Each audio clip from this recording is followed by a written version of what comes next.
Dobar dan i dobrodošli u još jedan STEM četvrtak.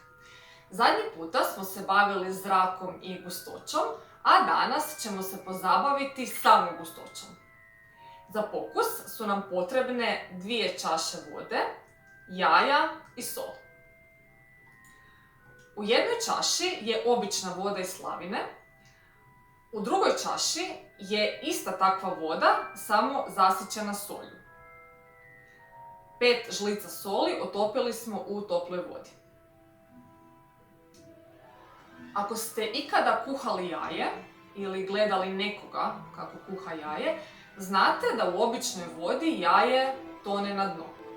Ako se to ne dogodi, znači da nešto s jajetom nije u redu, tako da to nemojte jesti.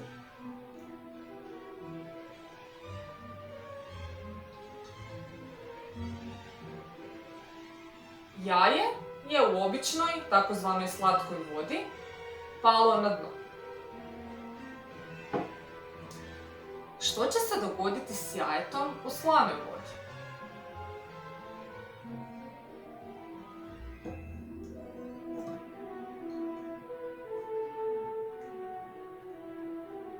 Jaje je u slanoj vodi ostalo plutati na površini. Zašto je to tako?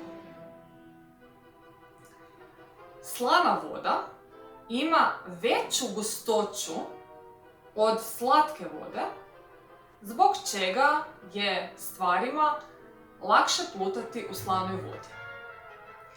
Tako nešto ste vi već možda primijetili ili ćete tek primijetiti nakon ovog pokusa kada se kupate u moru ili nekoj slatkoj vodi, jezeru, rijeci ili bazenu. Mogli ste primijetiti ili ćete tek primijetiti da je puno lakše plivati u slanoj vodi. I upravo je ovo razlog. To je bilo sve za danas. Pozdrav svima, do sljedećeg četvrtka.